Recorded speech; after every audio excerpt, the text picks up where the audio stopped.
It's all right to be just a little bit crazy. Being creative is being a little bit crazy in just the right vibration. With that in mind, you should understand God's completely insane.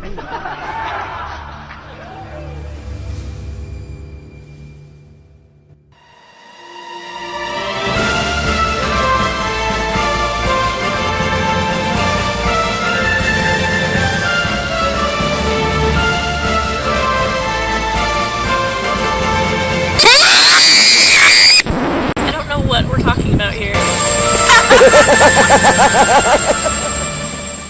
How you coping, kid? So weird. Just when I think I have a handle on things, something wholly unbelievable presents itself. Sometimes I wish I just stayed home.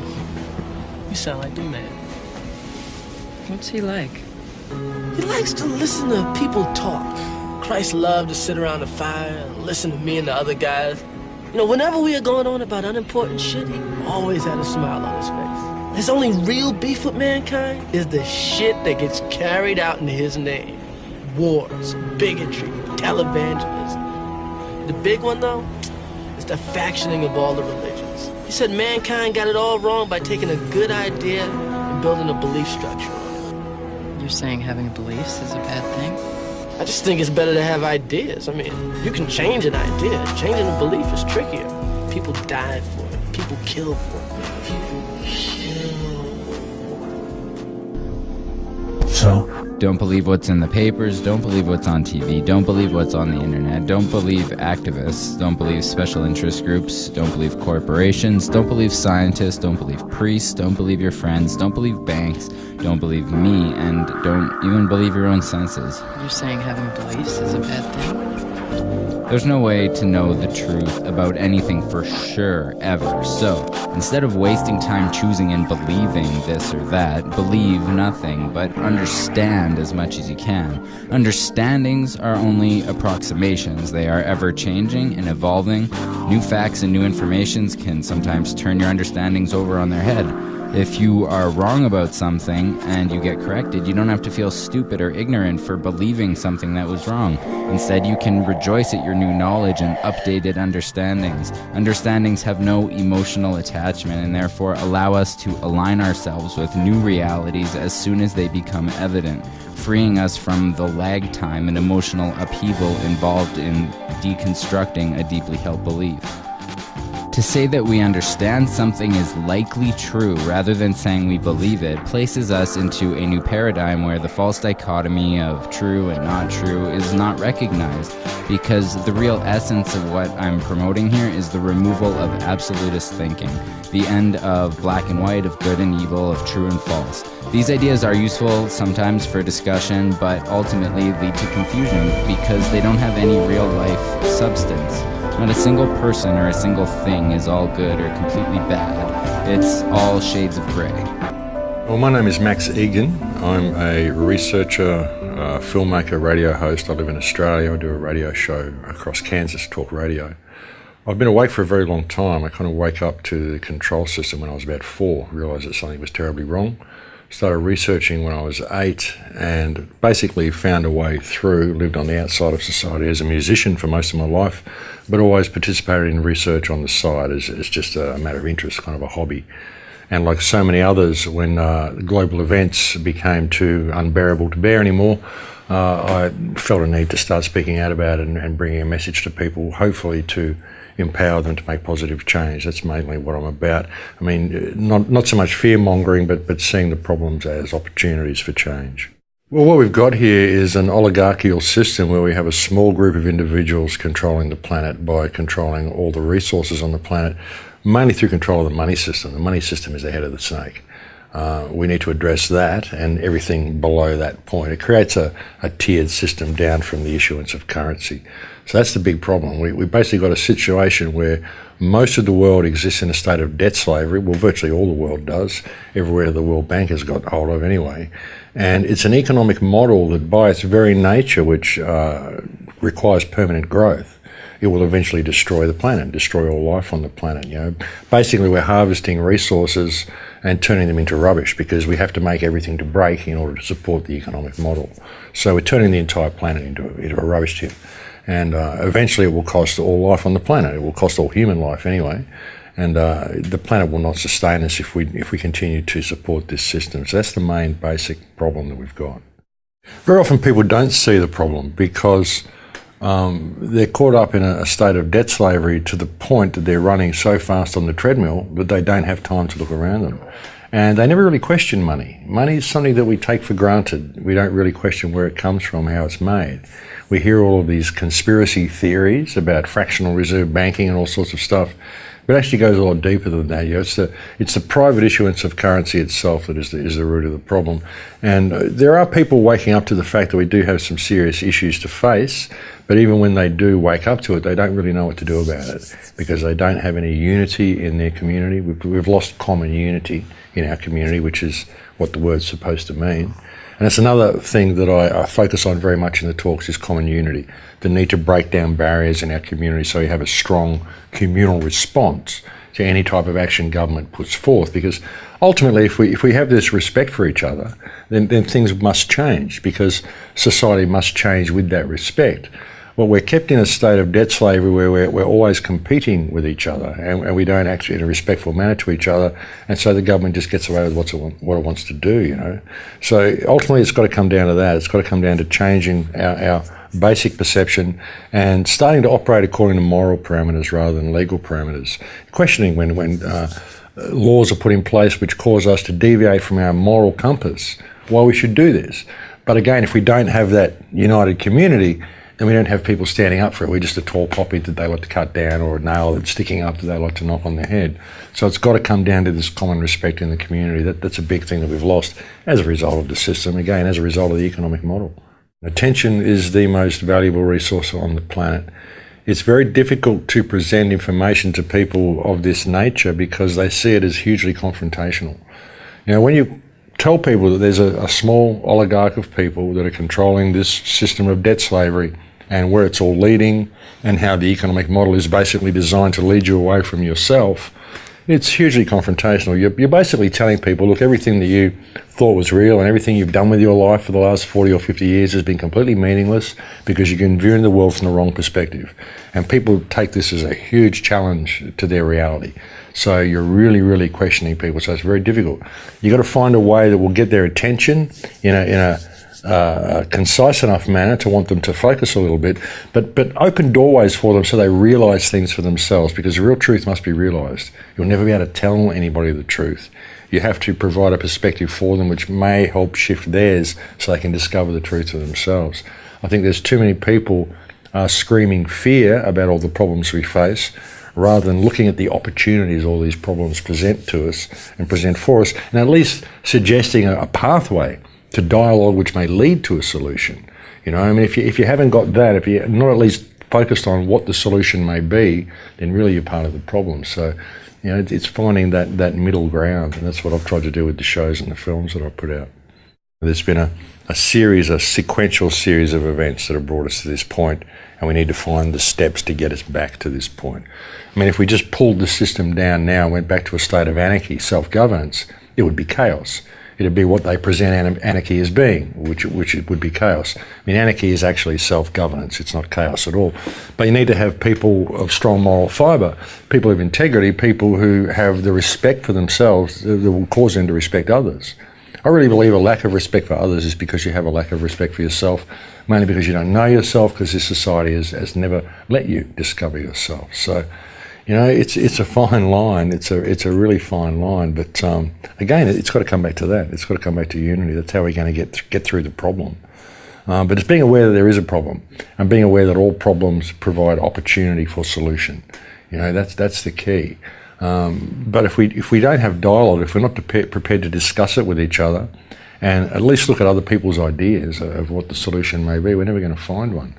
You know, but we're in a situation now where we have to. I mean, the world's causing more and more people to wake up. The more negative they make it, the more people wake up. It's a self-fulfilling prophecy. The more they try to control us, the more they're losing control. So that's good to see that there are vast amounts of people talking about this now.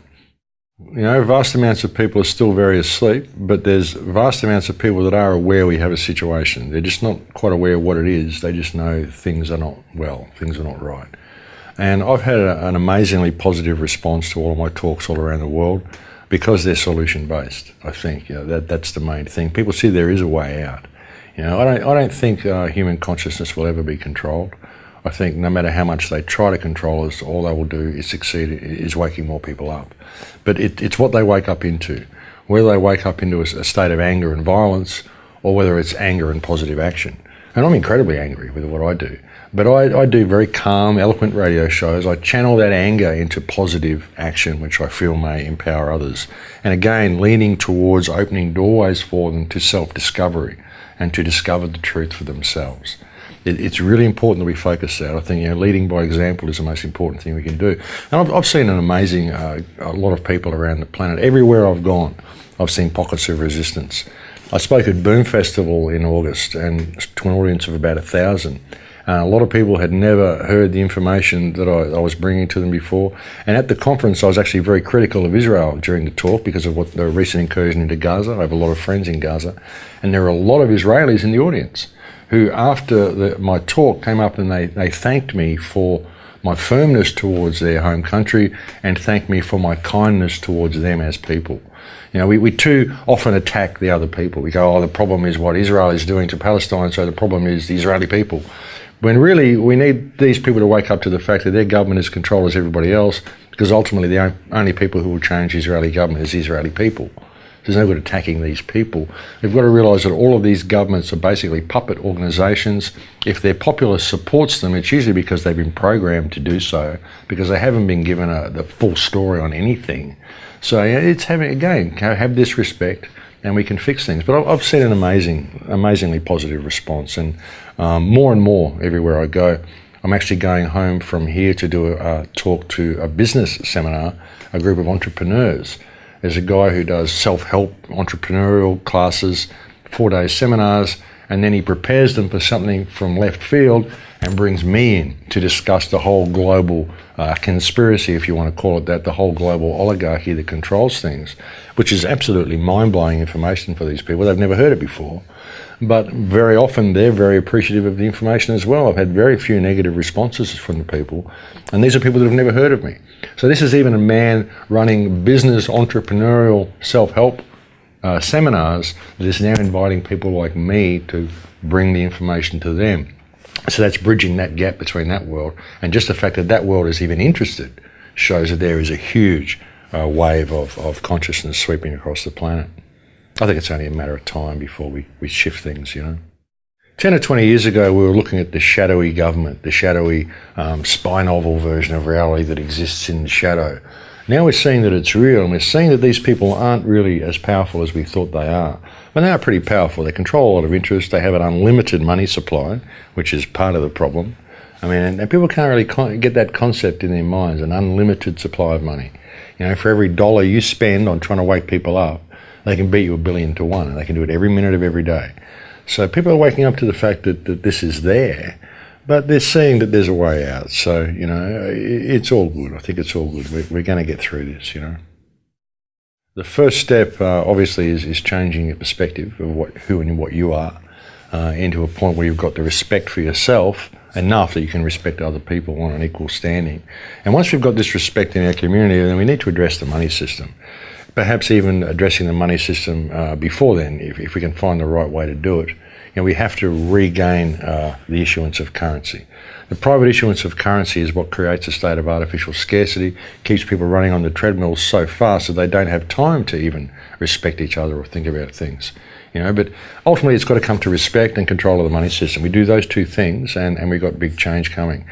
Control of the money system could be done by re-evaluating the tax system, getting people to actually look at it. And I think money and tax would be a useful tool if we can find a method of restructuring a tax system whereby people aren't kept in a state of scarcity anymore and have that to offer the people. You will at least get their attention. Because as I said, the most valuable resource on the planet is people's attention.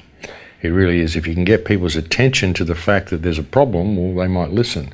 But they're only interested in money. So you need to find some method of using the money system to get their attention to the fact that there's a big problem with the money system. And too often this is presented to people in the concept of fractional reserve banking and all this stuff that people just can't get their heads around. So we need something really structured and simple to say, okay, well, if we do this, it's going to lead us here. And it's these 3 simple steps that we'll take to do it, or however steps it will take. It's got to be simple, something that people can understand, that gets their attention.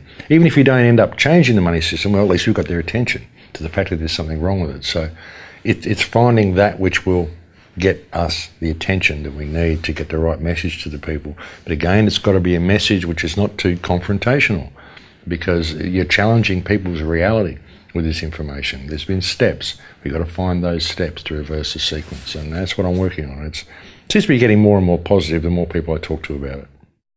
You need people that are going to get self-responsibility back. We've lost a lot of that. But I think everyone should be issued a place to live as soon as they're born. If you're born in a country, you should have somewhere to live. It should be part of the school curriculum, putting a permaculture garden in this place while you're at school, so by the time you finish school, you've got a house built and you've got a permaculture garden to feed yourself with. Everybody should have this. This is a basic right of life, so something like that would be great, which would instill self-responsibility into people. You could go and work and do stuff if you wanted, but if you don't, then you can still live here and study the art of your life, become a philosopher, become somebody who is powerful in philosophical and spiritual and healing ways and mental ways. I mean, there's other ways of doing things. As long as you're not dependent upon somebody else. So having a situation where we're all given money, I mean, it might work for a little while as a transitional thing, but you need to remove the scarcity, the fact that we have to pay to be alive. You should be able to work at what you want to work at. Find out what your artistic expression of creation is and put your focus on that, because you'll be good at that and you'll excel in that and you'll create something of benefit for society. But if you're taken and you're told you've got to pay to be here and you've got to go work in this factory or do whatever, there's no creative potential in that. You end up with the situation we've got. So something like that would be good. I mean, it's going to take a generation at least to re-educate people on how things should be. But these sorts of ideas are great ideas. Control of the tax system, where we're not paying all the taxes that we've got. Now, the only reason we pay all these taxes is because we've got major corporations running most of the planet and they've got all these loopholes and they don't pay any tax, and so we basically support them. So we need a restructuring of that to eliminate that problem, which would put people into a state where they don't have to work as many days a week, which means there would be 100% employment, because you'd only have to work 2 days a week, so someone else could have your job for 2 days a week and someone else for another 2 days, unless it's something that's highly skilled and your services are required. I mean, there's ways of restructuring this system so that everybody benefits. Everyone learns to take responsibility. I mean, if you only had to work 2 days a week, you're going to find these people who are on welfare who don't want to work. They'll be more encouraged if it's only 2 days a week. You ease them back into a state of self-responsibility. Because that's the thing, it's a nanny state. And we don't need a nanny state, we don't need a welfare state. We need to be able to give them the basic freedoms that we deserve as humankind, as being born. Now, you deserve the right to live somewhere, the right to grow your own food and have fresh water, to have fresh air and a roof over your head. This is a basic right of life, and it should be in all of our systems from day one. Again, this will take a restructuring of the political system, but it's not going to happen without the respect of the community. You can't implement anything without the respect of the community. And ultimately, I don't believe we need to restructure the system or create any new system to step out of this system and into that one. All we need to do is restructure what's in here. Because if we change our heart space and we start acting according to moral parameters rather than legal parameters, the system must change with us. It will be an organic thing that goes with our new state of consciousness.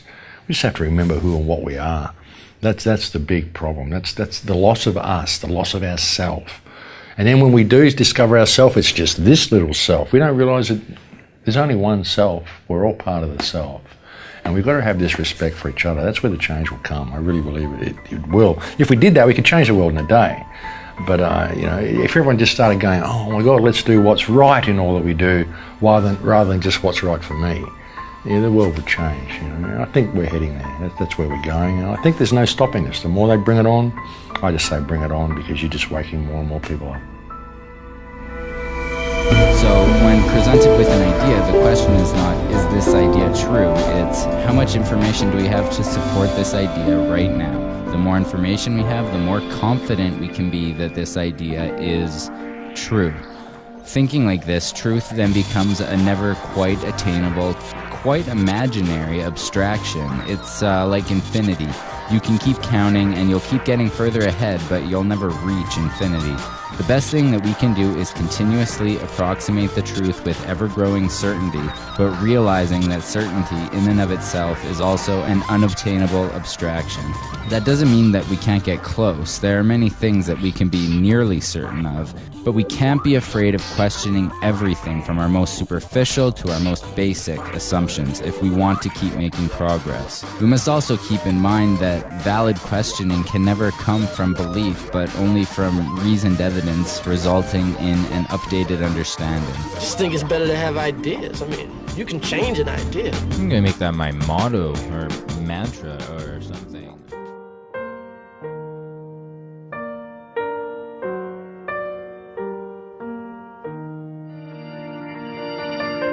Tu vois comme tout se mêle, les deux cœurs à tes lèvres, je deviens un casse-tête. Ton rire me crie de te lâcher avant de perdre prise et d'abandonner, car je ne t'en demanderai jamais autant. Déjà que tu me traites comme un grand enfant et on marche ensemble d'un pas décidé alors que nos têtes nous crient de tout arrêter. Il m'aime encore et toi tu m'aimes un peu plus fort, mais il m'aime encore et moi je t'aime un peu plus fort. Et ma m'aime encore et moi je t'aime un peu plus fort, mais il m'aime encore et moi je t'aime un peu plus fort. Et ma m'aime encore et moi je t'aime un peu plus fort, mais il m'aime encore et moi je t'aime un peu plus fort.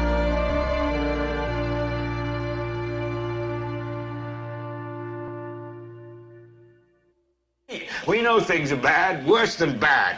They're crazy. It's like everything everywhere is going crazy, so we don't go out anymore. We sit in the house, and slowly the world we're living in is getting smaller, and all we say is, please, at least leave us alone in our living rooms. Let me have my toaster and my TV and my steel-belted radios, and I won't say anything. Just leave us alone. Just leave us alone. If the only place that's left where we can feel safe is in our homes, at what point does that make our home a prison? Humans are natural explorers, and to feel truly free, we should be able to travel and experience the richness of the world, of beautiful landscapes, the diversity of other cultures. We should be free to talk, meet, discuss, agree, disagree, fight, fuck, love, and experience all that we have to offer each other on a global level. Because right now we aren't free. We hide in tiny boxes 11 floors up, high-rise apartment buildings. Our society has evolved to include many subversive institutions, namely jobs and schools, both of which determine our access to money and restrict and imprison us by controlling our thoughts and our actions. Why don't we travel the world in search of new horizons, new people, and new experiences? Well, because we don't have enough money, so we have to work. Punch in, punch out, day after day, year after year, and there is no greater torment to the human spirit than a life condemned to monotony and boredom. Work is a prison, because what is a prison if not a place where we are watched, directed, controlled, and corrected by an authority who has the power to punish us if we don't comply? And we train our kids for this imprisonment well. We lock them in sterile school buildings day after day, learning things they don't want to learn from books that make it about as exciting as watching paint dry. Pouring their derision upon anything we did, exposing every weakness, how carefully hidden by the key. What have we here, laddie? Mysterious scribblings? A secret code? No. Poems, no less. Poems, everybody! The laddie reckons himself a poet. Money gets back. I'm all right, Jack. Keep your hands off my stack. New car, caviar, four-star daydream. Think I'll buy me a football. Absolute rubbish, laddie. Unfortunately, we have standardized the way children learn about the world, and all this does is create standard citizens. We don't want imaginative and diverse thinkers. We're preparing children for the workplace because every person is born into debt, into servitude. Money limits people's freedom of access to goods and services, which used to make a lot of sense because there wasn't enough of everything to go around. But now, through advanced robotics and automation techniques, it is clear that we can build a nearly self-sustainable system to, at the very least, provide food, shelter, clothing, electricity, and probably most of our modern comforts as basic human rights to every single person on the planet, no exceptions.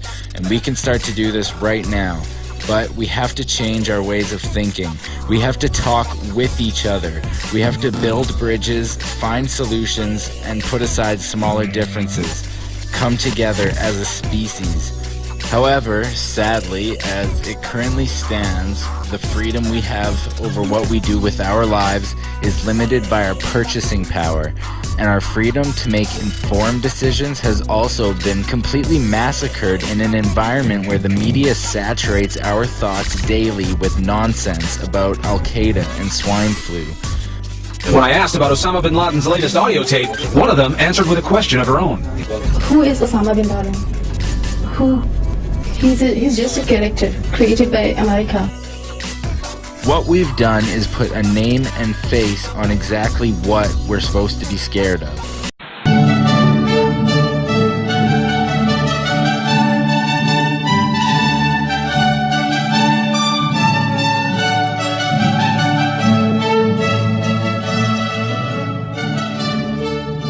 On the morning of September 11th, 2001, 19 men armed with box cutters directed by a man on dialysis in a cave fortress halfway around the world using a satellite phone and a laptop directed the most sophisticated penetration of the most heavily defended airspace in the world, overpowering the passengers and the military combat-trained pilots on 4 commercial aircraft before flying those planes wildly off course for over an hour without being molested by a single fighter interceptor. These 19 hijackers, devout religious fundamentalists who like to drink alcohol, snort cocaine, and live with pink-haired strippers, managed to knock down 3 buildings with 2 planes in New York. While in Washington, a pilot who couldn't handle a single-engine Cessna was able to fly a 757 in an 8,000-foot descending 270-degree corkscrew turn to come exactly level with the ground, hitting the Pentagon in the Budget Analyst Office where DoD staffers were working on the mystery of the $2.3 trillion that Defense Secretary Donald Rumsfeld had announced missing from the Pentagon's coffers in a press conference the day before, on September 10th, 2001. Luckily, the news anchors knew who did it within minutes. Osama bin Laden. The pundits knew within hours. Osama bin Laden. The administration knew within the day. Terrorists who committed these acts and those who harbor them. And the evidence literally fell into the FBI's lap. That a hijacker's passport was found blocks from the World Trade Center crash site, if you can believe that. But for some reason, a bunch of crazy conspiracy theorists demanded an investigation into the greatest attack on American soil in history. That investigation was delayed, underfunded, set up to fail, a conflict of interest, and a cover-up from start to finish. It was based on testimony extracted through torture, the records of which were destroyed. It failed to mention the existence of WTC-7, Able Danger, PTEC, Sibel Edmonds, OBL and the CIA, and the drills of hijacked aircraft being flown into buildings that were being simulated at the precise same time that those events were actually happening. It was lied to by the Pentagon, the CIA, the Bush administration, and as for Bush and Cheney, well, no one knows what they told it because they testified in secret, off the record, not under oath, and behind closed doors. It didn't bother to look at who funded the attacks because that question is ultimately of little practical significance. Still, the 9/11 Commission did brilliantly answering all of the questions the public had, except most of the victims' family members' questions, and pinned blame on all the people responsible, although no one so much as lost their job, determining the attacks were failure of imagination. Because nobody in our government, at least, and I don't think the prior government that could envision flying airplanes into buildings. Except the Pentagon, FEMA, NORAD, and the NRO. The DIA destroyed 2.5 terabytes of data on Able Danger, but that's okay because it probably wasn't important.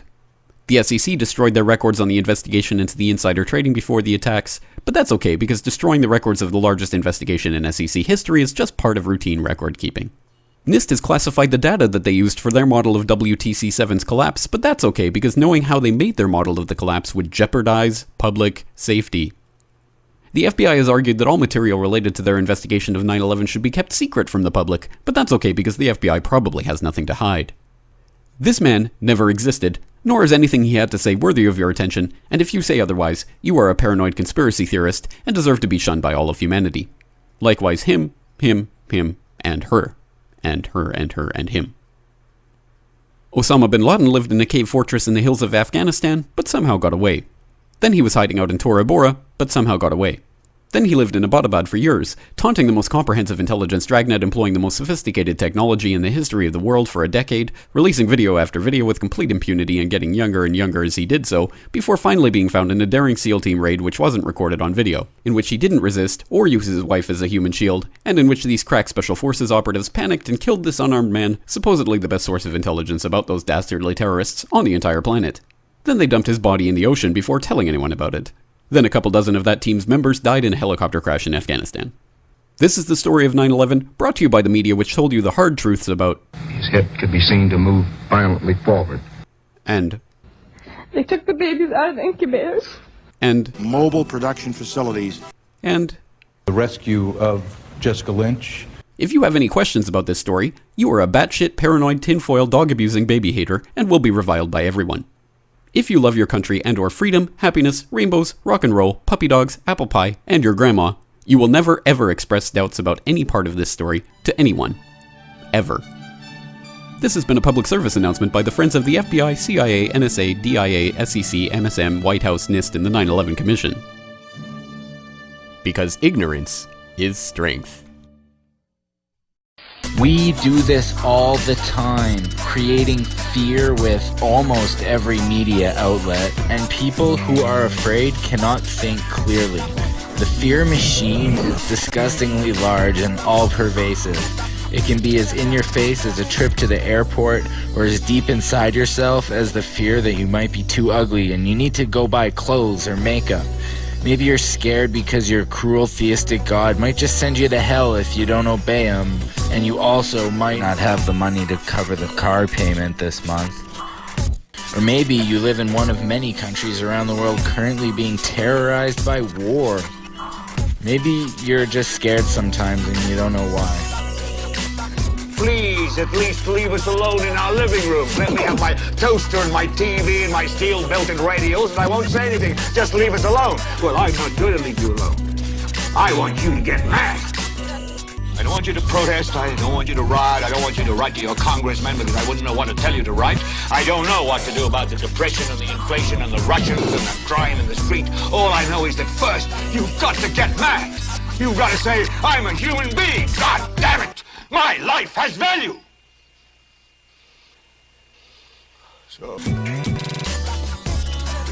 With so many subversive outside influences, it's impossible for us to have the freedom to think clearly, to learn freely. Our mind can easily become trapped, and on average we spend 12 hours a day either serving the system at our jobs or soaking in what the media has to feed us. We've created prisons within prisons within prisons, and we're calling it freedom. Here's what we can do to change the world right now to a better ride. Take all that money we spend on weapons and defense each year and instead spend it feeding, clothing, and educating the poor of the world, which it would many times over, not one human being excluded, and we can explore space together, both inner and outer, forever in peace. We need a deliberate shift away from this hysteria. We need to cut ourselves off from those things that distract us and learn to become problem solvers. The swine flu pandemic was a complete lie and fabrication. But what if there really was a new black plague, something wiping people out left and right? Do we need fear and mob mentality, or do we need as many people as possible calmly and quickly working to fix the problem? Because that's the other thing. When you create a public that is scared and insecure, you create a public that does not and cannot ever reach its full potential. An actually free society would encourage learning, creativity, and critical thinking from the earliest age possible, rather than sterilizing people's minds with institutions of fear like debt, organized religion, and nationalistic fervor. Children should be free to learn whatever they want, exploring the world without cost and with a wealth of information at their feet. Not told when and exactly how to learn it. Teachers would be anyone who wants to guide young minds, not enforce rules on them. Teachers would be our computers, which can store all of our information. Teachers would be life experience growing up. We can raise children to be free of the prisons we have placed on ourselves, but we can step out of these mental prisons as well. There is more information available to every single person watching this than there was for the entire world population combined 50 years ago. So don't believe anything I say. Go learn for yourself. Learn about what makes you happy, learn about our world, about anything, but never shy away from the truth, even if it scares you, because nothing is more important than finding truth. The information is all out there and it's all waiting to be discovered. We're losing our excuses to be ignorant, and we're even losing our ability to be ignorant. The spread and freedom of more and more information isn't something anyone can stop, and its social consequences will be immense. The one thing that this planet hasn't seen in its 4.5 billion years is a truly free human race, and I'm excited to see what happens. And that's the drunk tank, and this is Mommy's desk. Mom, I know your intentions are good, but aren't the police a protective force that maintains the status quo for the wealthy elites? Don't you think we ought to attack the roots of social problems instead of jamming people into overcrowded prisons? Look, Lisa, it's McGriff, the crime dog.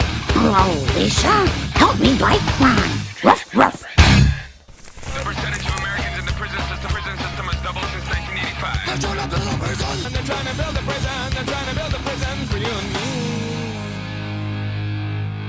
Oh, baby.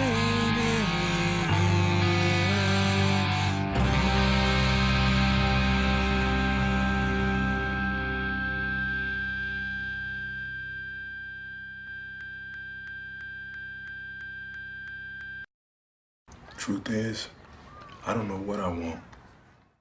I've had this feeling for a long time. It's like I'm standing outside myself, watching me do things I don't want to do, you know? Just seeing me like I'm somebody else, but never ever being able to stop the show. I'm tired. How can we expect kids who grow up seeing this?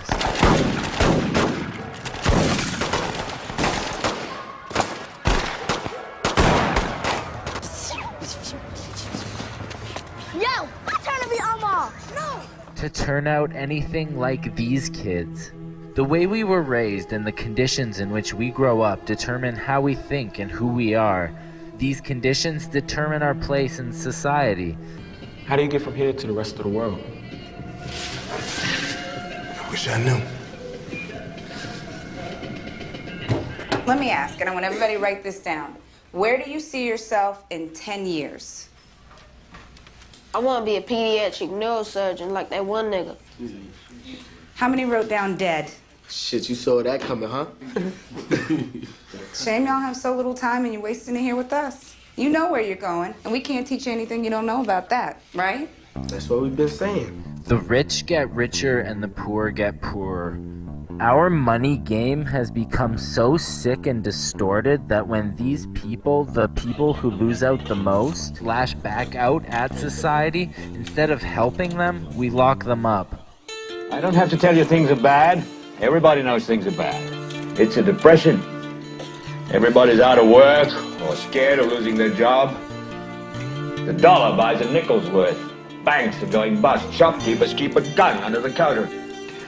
We sit watching our TVs while some local newscaster tells us that today we had 15 homicides and 63 violent crimes, as if that's the way it's supposed to be. Most of us probably don't think this is the way things are supposed to be. I'm a human being, God damn it! My life has value!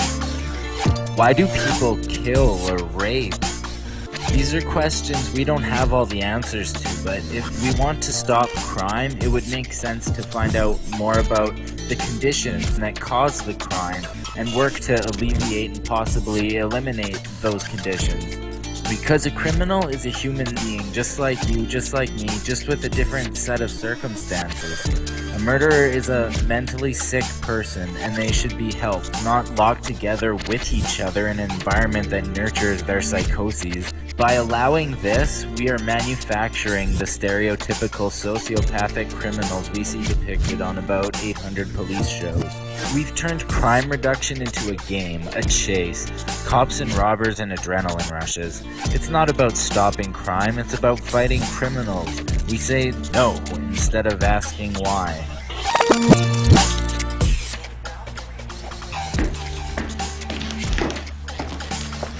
Who's winning? No one wins. One side just loses more slowly. We ignore the root causes of problems and we fight the symptoms. We call for justice, but is it really justice to take people who are sick or confused and abuse them further? We take kids in for vandalism or drug charges and we turn them into murderers. The system chews them up and spits them out even more trouble than when they came in. This is how we are treating the people in society who need us the most. The United States prison population is growing, and why not? They've privatized prisons. They need to turn a profit, which means they need more criminals. Fighting crime has become a growth industry, so if crime doesn't grow, then prison becomes bad business. So what do? We create new laws, put more people in jail. We run insane campaigns like the war on drugs, which puts millions of non-violent people into cages. And as I said before, people in cages tend to go a little bit mad. And even if they've never hurt another person, the stats say that they're much more likely to now that we've decided they should do some jail time. In our efforts to fight crime rather than resolve it, we've taken away people's rights. Because fundamentally, our freedoms are in conflict with authority's ability to administer punishment. Think about how many times on a TV show you've seen a police protagonist who knows that they know who the murderer is, but they just don't have the evidence necessary for a search warrant. Don't you find yourself rooting for them a bit when they break into the killer's house to snag the DNA sample and bring home the case? I know I do. These types of shows act as if people's rights are merely a nuisance in the way of law enforcement, and they aren't wrong. And don't get me wrong, people shouldn't be allowed to get away with whatever they want. I'll say it again, these people are sick, mentally crippled, and our insane ideas of justice are just causing more and more crime because crime and punishment feed off each other and grow and grow and grow until we live in a police state where it's not only at work and schools where we're watched, observed, and corrected. It's everywhere, all the time, and that's the end of freedom. What we need to do is learn compassion. If a man intentionally killed someone close to me, I'd be outraged, obviously confused. Words can't even explain how I'd feel.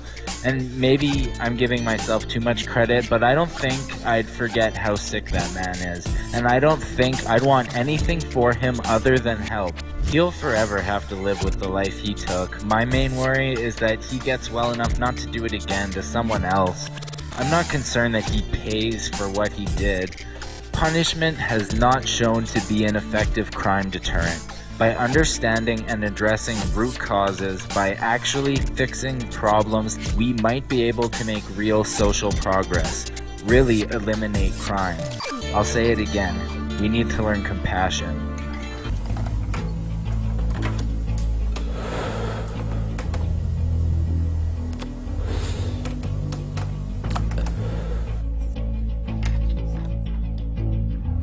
I'm talking now to the advertisers, to the corporate CEOs, and to the government officials because I know how hard you guys are trying to make us scared. I'm talking to police officers, security enforcers, and anyone who feels entitled to hold authority over another person because I know that you're confused. I'm talking to every working person who worries that without their submission to a corrupt government and labor system, that their survival is at stake because they aren't wrong. I'm talking to every person who feels restless, bored, or unhappy because people like to tell you that it's your fault, that the problem lays with you. It doesn't. I'm talking to everyone who knows that something disgusting is going on, but doesn't believe it will ever change. You're wrong.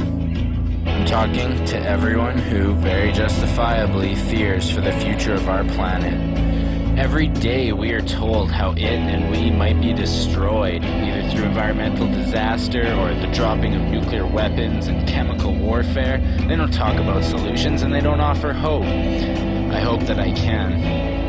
Today, I overheard a young woman telling a coworker that she sometimes wakes up crying. She doesn't know why, but she can't help it. She recently emigrated here, she has a husband and 2 kids, and she didn't understand how with such a seemingly perfect life, she could still spend mornings crying in the shower before pulling herself together to send her kids off to school and heading off to work. It wasn't my conversation to join, but I wanted to tell her that I understand, that her pain is justified, but that she has a choice, just as we all do, and just as Bill Hicks said, between fear and love. And I refuse to be terrified.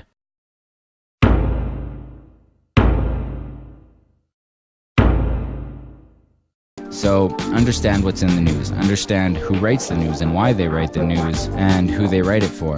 Understand what your friends say and try to understand where they might have gotten that information from and what biases they might be projecting onto that information. Understand that activists usually have very good intentions and are often saying something important, but understand their passion and the fact that passions can sometimes lead people astray, including lying for their causes.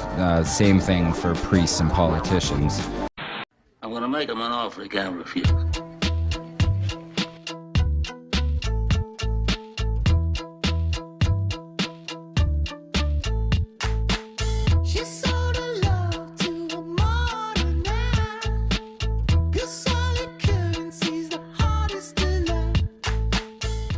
And so the evidence, I mean, it's not even a close call in behavioral science that these if-then rewards, if you do this, then you get that. They're terrible. They simply don't work. What we have is we have this carrot and stick motivational system. It's kind of like a technology that has outlived its usefulness. We need to kind of update what we're doing. Good. Time for motivation 3.0. Yeah. Intrinsically motivated action, or things we do because we get enjoyment from doing them, could well be described as joyful participation in life. Take a minute to think about the things in your life that you participate in joyfully. If you answered your job, you're in the minority. In fact, I couldn't find any statistics on how many people say they actually get enjoyment from their work, but I could find statistics on how many people were dissatisfied with their work, and it's over half. This often happens even to people who are able to actually get jobs doing something they enjoy, because as a person is presented with extrinsic motivating factors such as money or even excessive praise or other positive reinforcement, whatever intrinsic motivation might have been present becomes seriously undermined as they lose their sense of authorship, authenticity, and autonomy over what they are doing, and now must be baited for what earlier they would have done voluntarily. Excessive extrinsic motivation is actually a widely recognized phenomenon in the entertainment business, where accusations of being a sellout or just doing it for the money are hurled regularly when a music artist signs a deal with a major record label and the music quality slumps, or a filmmaker makes a particularly high-budget film. And this is not to say that quality necessarily depletes as rewards increase. Many well-paid people display outstanding talents, there's no denying that. But as the bribe, so to speak, is accepted, the person's self-motivated interest often wanes and fizzles out. Now, bribe may seem like a strong word. After all, when we think of bribes, we usually think of corrupt police officers or the mafia. So why then would I refer to voluntary payments for actions willingly performed as bribery? Well, Webster's dictionary defines bribery as money or a favor given or promised in order to influence the judgment or conduct of a person in a position of trust.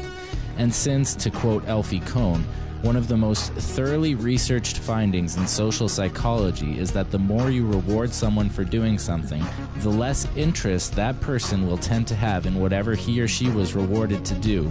We see that we cannot have rewards without them functioning as bribery, even if it is unintended.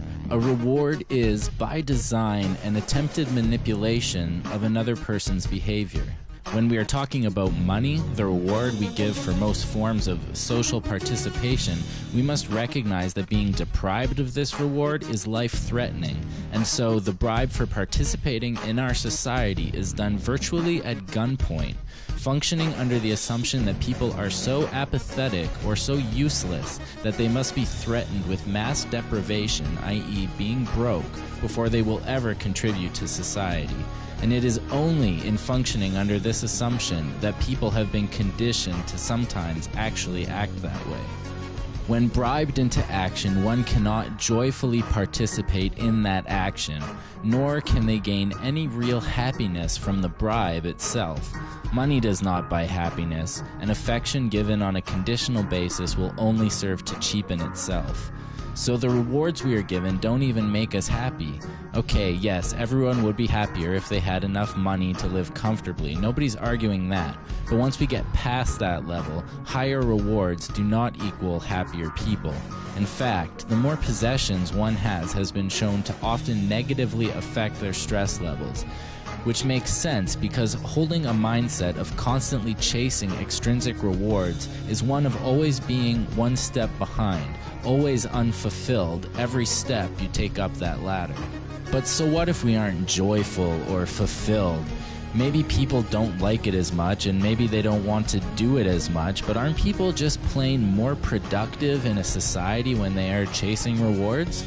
Actually, no. In study after study, the results say that after a certain reasonably low level of income, further reward has absolutely no effect on the productiveness of people who are doing work that requires even rudimentary thinking skills. Once our basic needs are met, people who get paid more do not perform better, and in many cases often perform worse.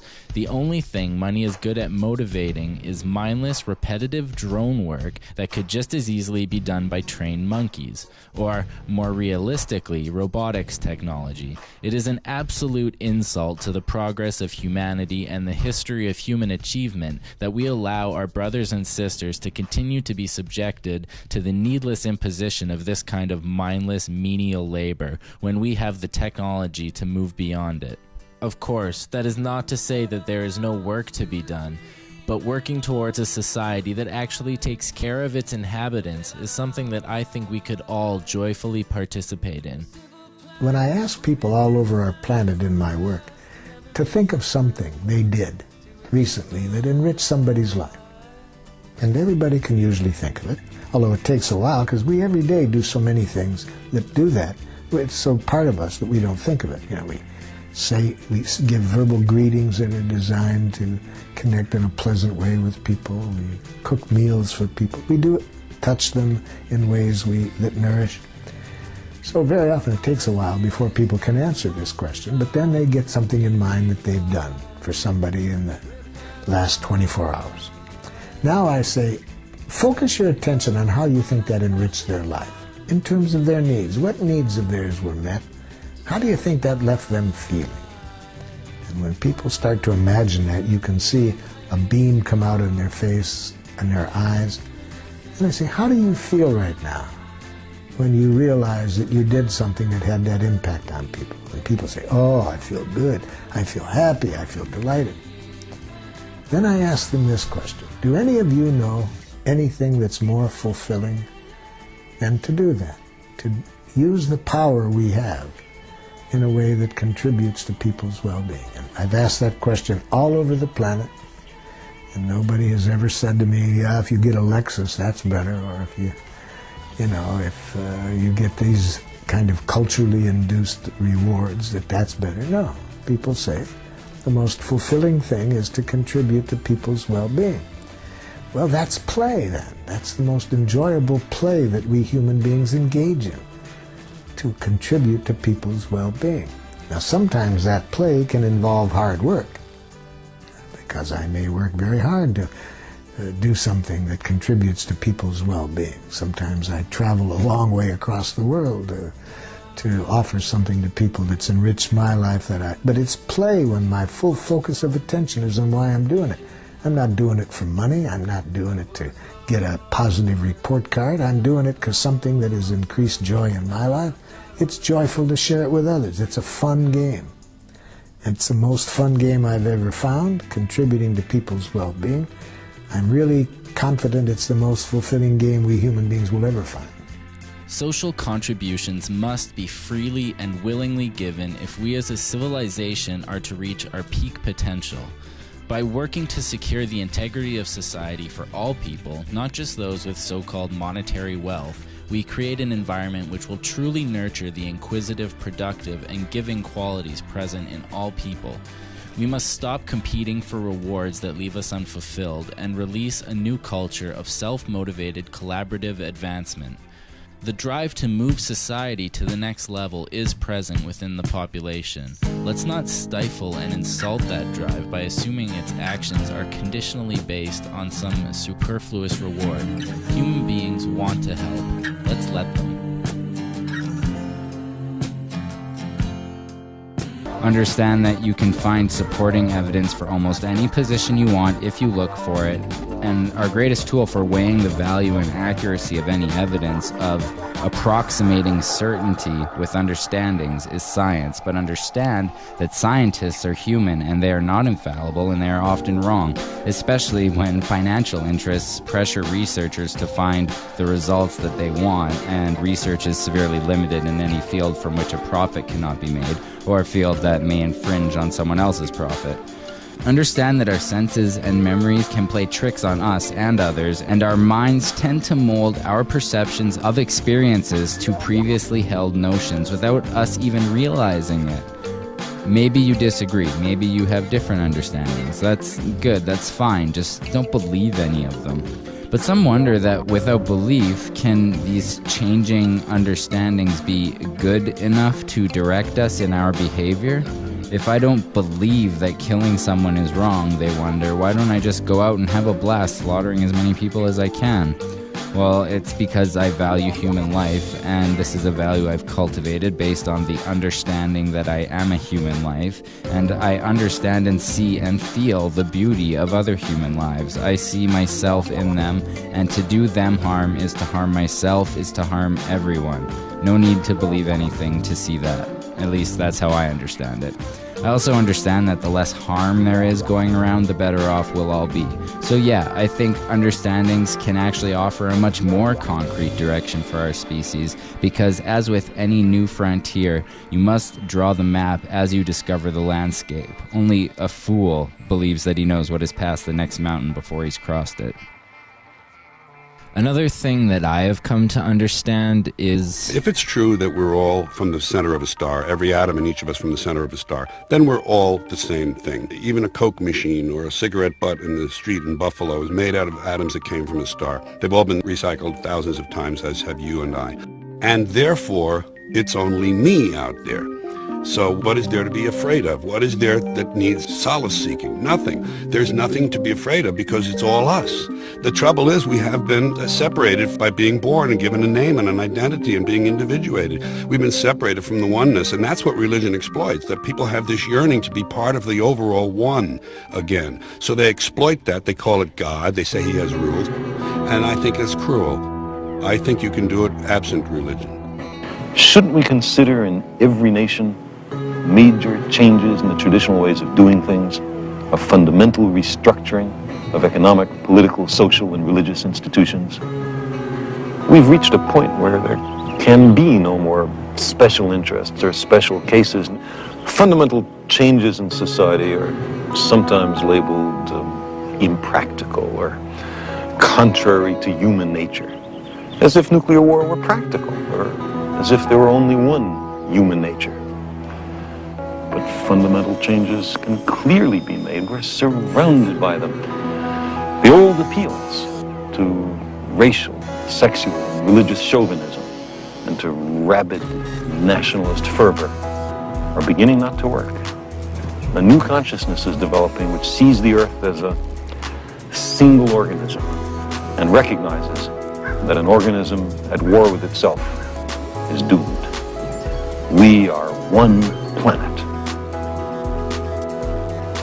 One of the great revelations of the age of space exploration is the image of the Earth, finite and lonely, somehow vulnerable, bearing the entire human species through the oceans of space and time.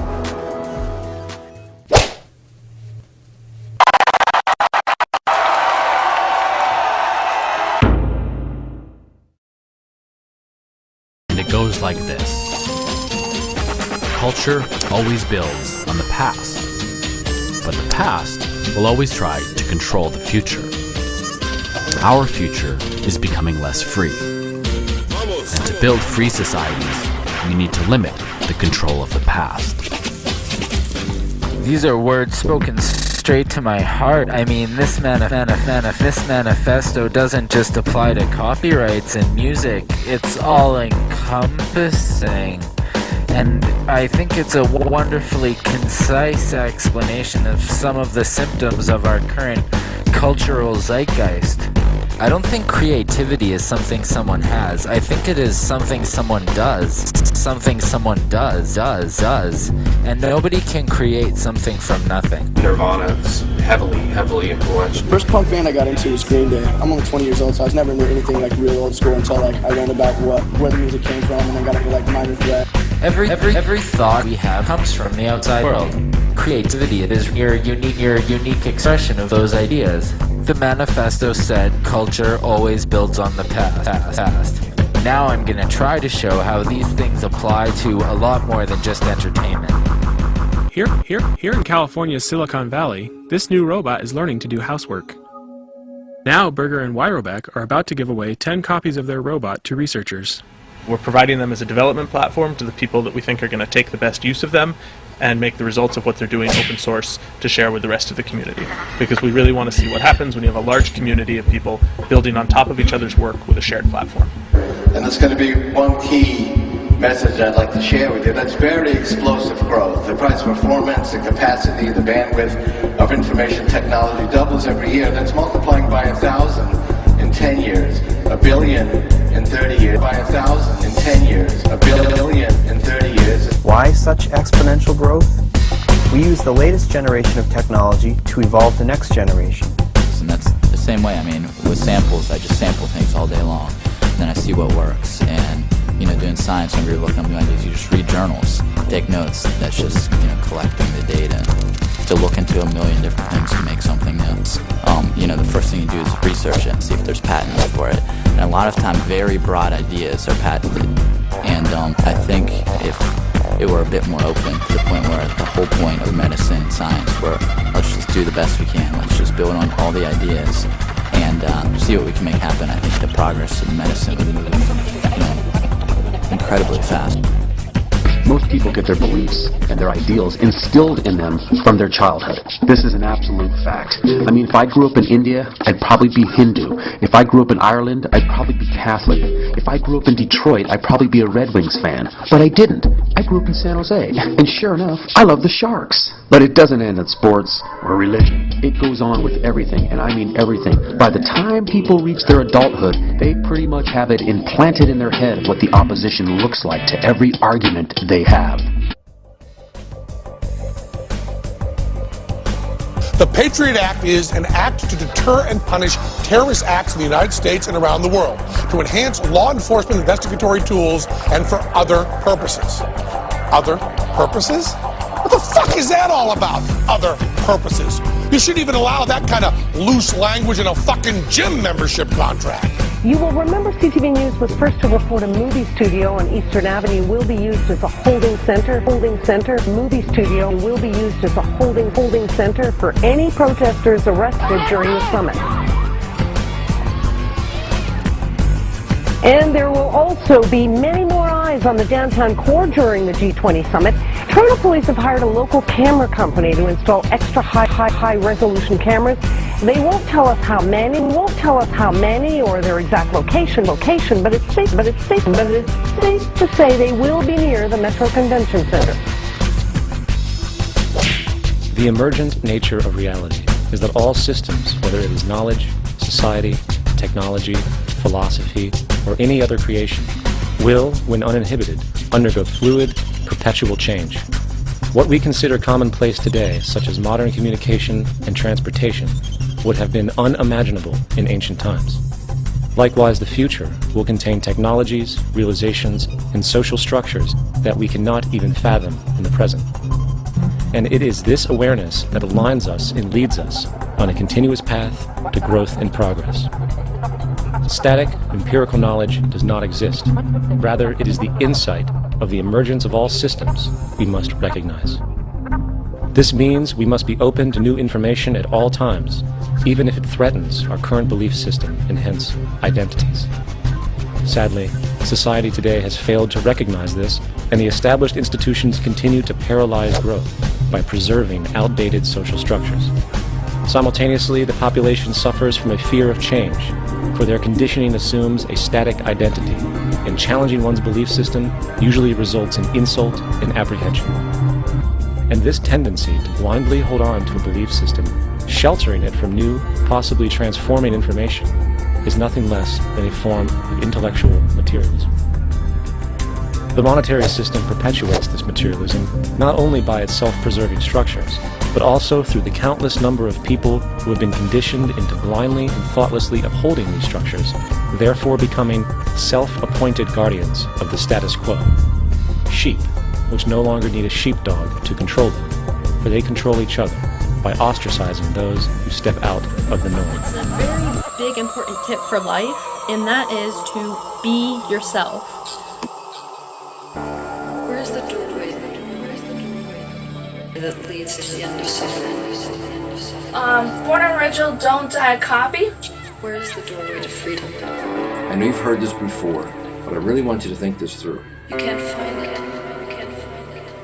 You were born an original, don't die a copy.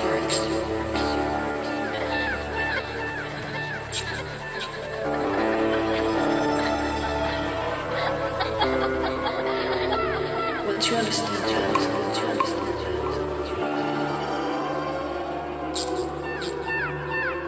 the door's always open.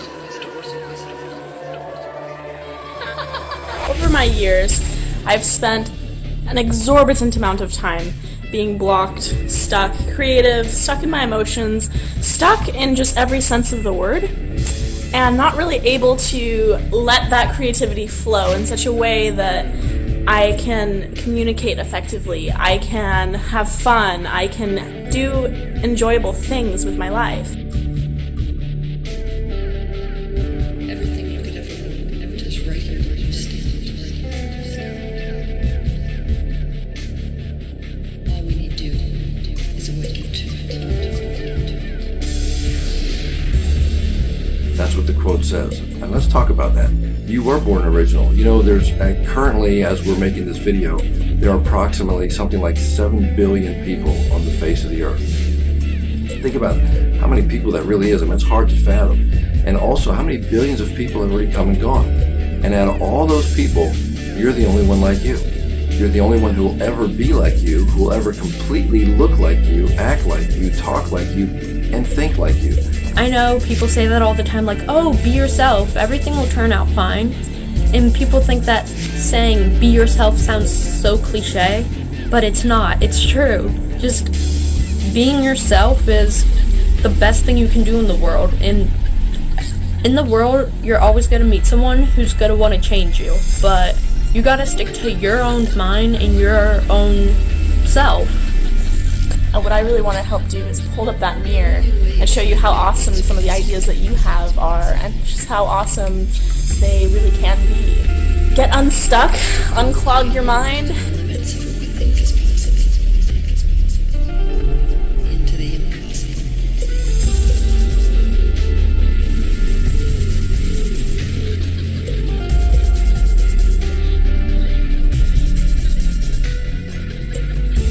It matters what's inside of you. Maybe you're going to be the greatest teacher that's ever going to live. Maybe you're going to be the greatest scientist that's ever lived. Maybe your plans are being the greatest architect, or just being the greatest person in your community. Maybe you're there just to be the greatest mom or dad you could be. And when I say just, I don't mean to minimize that. Maybe you are the greatest person that you can be, but you haven't let it out yet. You are the only one who can be you, no one else. You know, the world looks to all the great people in the world, like Einstein and Jonas Salk and you know, all those kinds of people. But they were just ordinary people who had an idea, who had a thought. Thomas Edison, you know, he failed to make the light bulb something like 4,000 or 5,000 times. And when they asked him, you know, how do you feel being a failure thousands of times? He said, I'm not a failure. I just found 4,000 ways not to make it. And then on the next try, he made it. And thankfully, because we've all been using that technology ever since. Thomas Edison's no better than you. He's no smarter than you, because it's just in different situations. You are the greatest you that you'll ever be. So go in there, dig inside of you, find out who you are.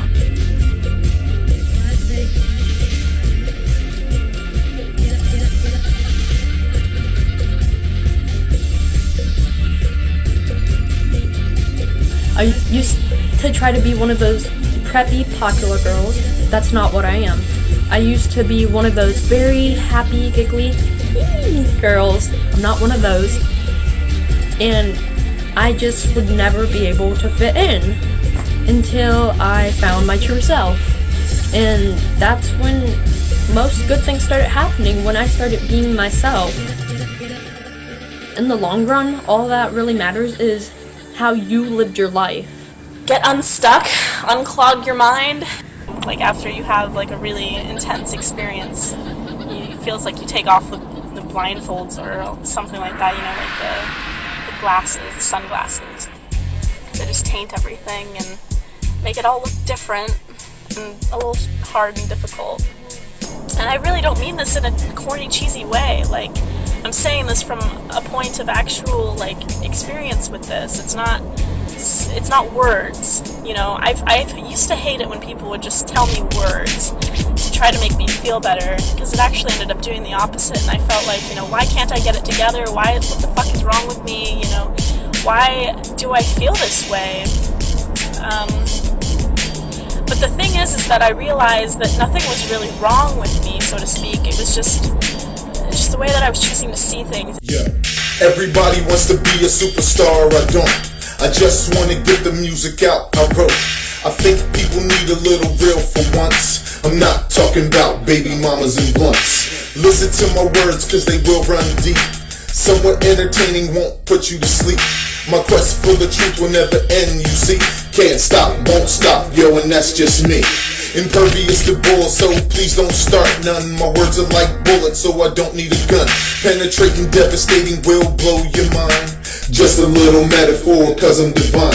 Keep my boots strapped tight, yo, ready for battle. Hand-to-hand combat, I don't need a pistol. Shut you all down like Obama did Gitmo, then fry you all up like chicken with Crisco. Alternate perceptions create your reality. Analyze deception, know the totality. First free your mind, escape captivity. Use imagination, expect prosperity. Alternate perception, create your reality. Analyze deception, know the totality. First free your mind, escape captivity. Use imagination, expect prosperity. Don't try acting like someone that you're not, because being yourself is beautiful and unique. And stay that way. You are a beautiful butterfly. That was so random. But seriously, everybody's beautiful in their own way, whether it's on the outside or the inside. Beauty goes... Well, what's that one quote? Beauty is only skin deep, but ugly goes straight to the bone. Don't know what that means? Look it up. Chicago man, bitches.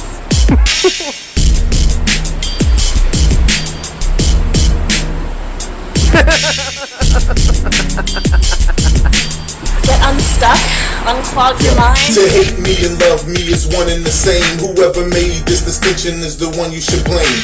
God created us in his image, you see. Just because I said he doesn't mean it's a he. Could be a she or it could be a me. Look deep inside of you, that's where it should be. You might not understand where I'm coming from, so I'll break it down in the next verse so you will know. Nobody wants to be the only odd man out. People go along to get along when they're in doubt, never knowing their potential, so they follow the mass. And now a follower once head of the class. A cookie cut image like everyone else, just to get along, lost knowledge of self. Originality used to go real far. Now everyone is afraid to show who they are. People do the right thing when it's popular to do, then on to the next and stick to it like glue. People wonder why the hell they fail at everything. It's like, well, you're trying to do everything everybody else's way.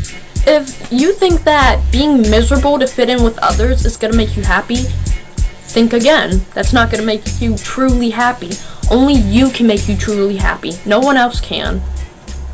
I mean, God put you on this earth to be yourself and to make a difference in the world with being yourself.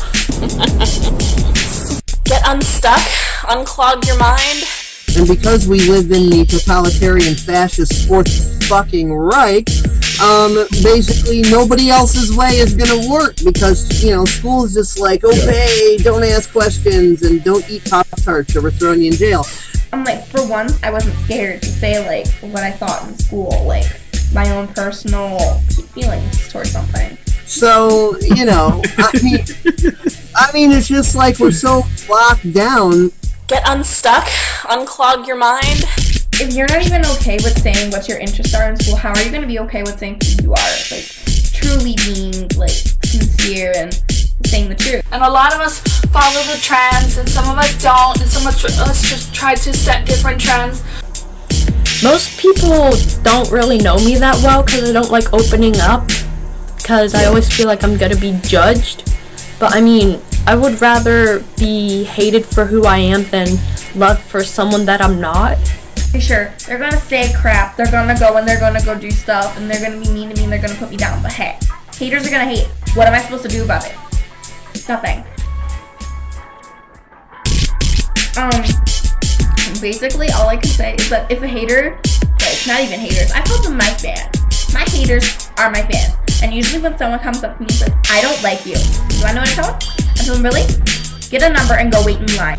If you want to wear pink all day, you want to be all high and preppy, go do that. If you feel like that is the real you and you truly want to be like that, go do it.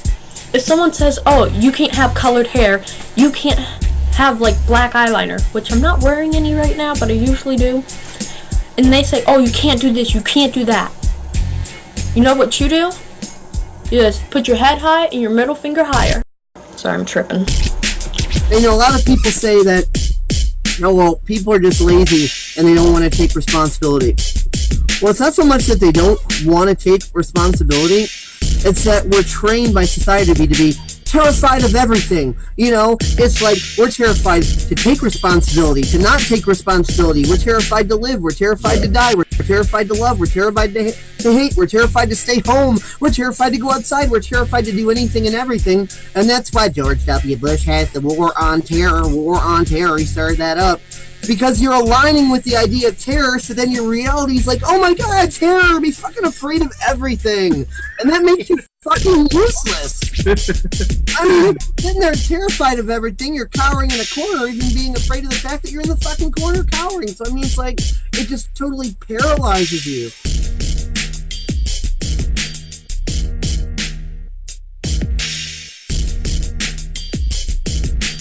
Get unstuck, unclog your mind. Alternate perceptions create your reality. Analyze deception, know the totality. First free your mind, escape captivity. Use imagination, expect prosperity. Alternate perception, create your reality. Analyze deception, know the totality. First free your mind, escape captivity. Use imagination, expect prosperity. If in his image God created me and then you, then doesn't that make us all creators too? We have the power to decide and to change our own fate, but we're taught that a man will free us, so we should wait. To this day we still waiting for a man to free us. The ones who we appease are the ones who beat us, and the ones up in the church at the altar who greet us are the ones who made us poor and now they all want to feed us. Listen real close to what I say and examine the concept so visual you can reach out and grab it. And don't believe me, do some homework and don't just laugh at me. I challenge you to prove me wrong wrong in this, I gotta see. Alternate perceptions create your reality. Analyze deception, know the totality. First free your mind, escape captivity. Use imagination, expect prosperity. Alternate perception create your reality. Analyze deception, know the totality. First free your mind, escape captivity. Use imagination, expect prosperity. Get unstuck, unclog your mind. This tendency to resist change and uphold existing institutions for the sake of identity, comfort, power, and profit is completely unsustainable and will only produce further imbalance, fragmentation, distortion, and invariably, destruction. It's time to change. Wilhelm von Humboldt believed that the state tends to make man an instrument to serve its arbitrary ends. It follows that the state is a profoundly anti-human institution. Bakunin said, I mean the only liberty which is truly worthy of the name, the liberty which recognizes no other restriction than those which are traced for us by the laws of our own nature, so that properly speaking, there are no restrictions. There are two social principles that limit liberty: power and hierarchy. Power and hierarchy. To have a hierarchy implies power flows from the top down. Control and domination is exercised through the use of violent or non-violent coercion. All systems of power are prone to abuse. As Bakunin said, the action of social tyranny is gentler, more insidious, but no less powerful and pervasive than is the authority of the state. It dominates men by customs, by the mass of prejudices, by the habits of daily life. It overwhelms the individual from birth. It permeates every facet of life. When you leave pockets of power, there's a natural tendency for these power systems to create massive associations to amplify their authority to control, influence, and rule over individuals. In the end, you have a few who ultimately decide the fate of the majority. They have the ability to influence the media through think tanks, front groups. They can buy off politicians. They have the ability to influence the media. They can buy off politicians through contributions, push legislation, and shape people's personal preferences through the use of advertising and public relations. We seek new social norms that fight against anything that limits liberty, including patriarchy, homophobia, inequality, racism, and religious dogma. To quote Rudolf Rocker, liberties do not exist because they have been set down on a piece of paper, but only when they have become the ingrown habits of a people. This would help develop all the faculties and powers of every human being by education, by scientific training, and by material prosperity. A left libertarian, by their very nature, are in a visceral revolt against anything that hinders liberty. They look for it in all aspects of life, in the family, in religion, in the state, in personal relationships, within themselves. Only in freedom would human dignity of the individual consist precisely in this, that he does because he is not forced to do so, not forced to do so, but because he freely conceives it, wants it, and loves it. That is total freedom, total freedom, total freedom.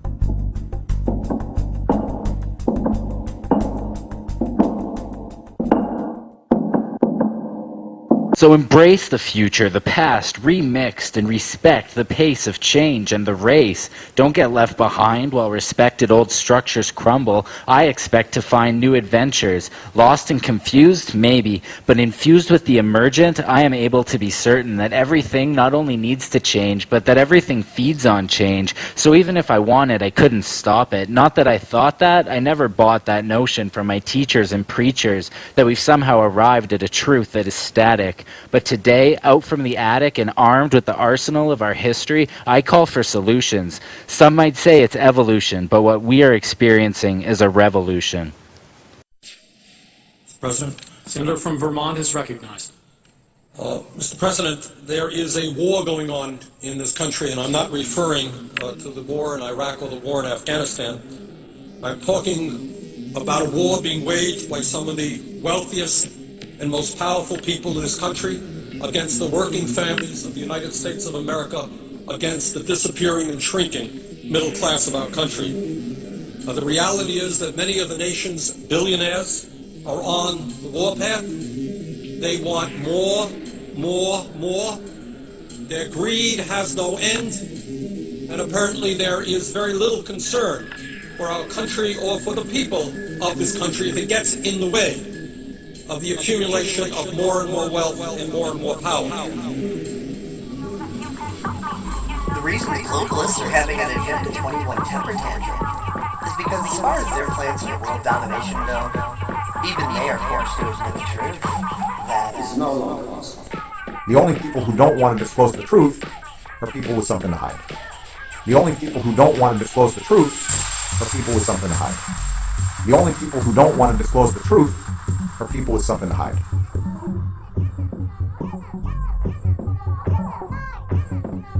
And just really brainwash people.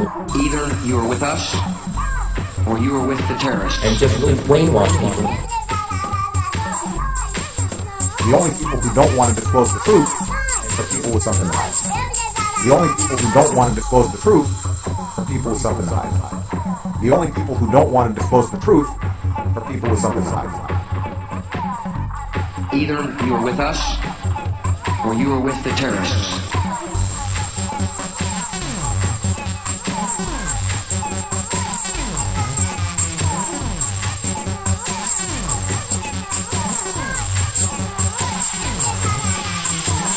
We have before us the opportunity to forge for ourselves and for future generations a new world order.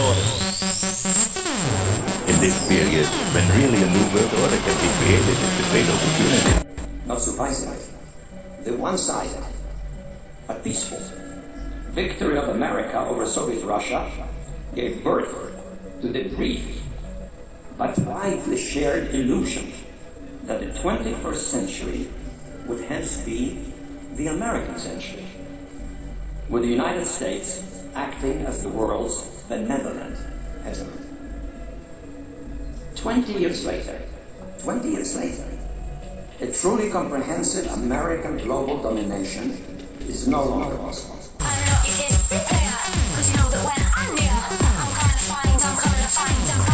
no longer possible. You know that you can't stop me. You know that you can't stop me. You know that you can't hold me. You know that you It's can't no leave longer me. possible. For we are opposed around the world by a monolithic and ruthless conspiracy. Either you are with us, George Bush doesn't care about black people. and one reason is clear. Dick is a killer. Dick is a killer. Dick is a killer. Dick is a killer. Dick is a killer. Dick is a killer. Dick is a killer. Dick is a killer. Dick is a killer. Dick is a killer. Dick is a killer. Dick is a killer. Dick is a killer. Dick. Fuck yourself. Kiss my ass. Or you are with the terrorists.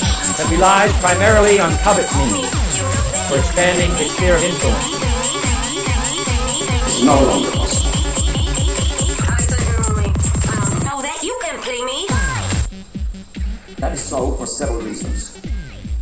In recent decades, worldwide social change has experienced unprecedented historical acceleration, particularly because instant mass communications, such as radio, television, and the internet, cumulatively have been stimulating a universal awakening of mass political consciousness. On infiltration instead of invasion. On subversion instead of elections. On intimidation instead of free choice.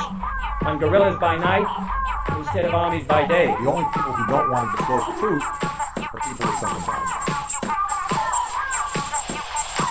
Either you are with us, or you are with the terrorists. It's no longer possible.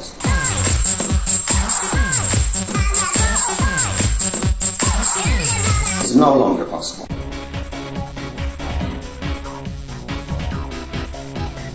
Check this out. Hyperspace.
councils of government, we must guard against the acquisition of unwarranted influence and just really brainwash people, whether sought or unsought, by the military-industrial complex, and just really brainwash people.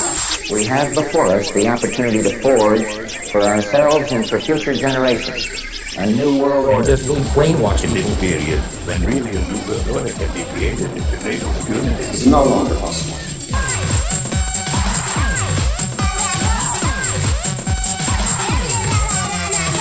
The potential for the disastrous rise of misplaced power exists and will persist. And just really brainwash people.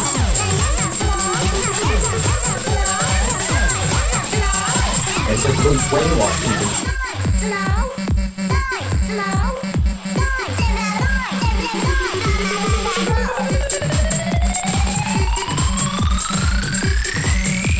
And just really brainwash people.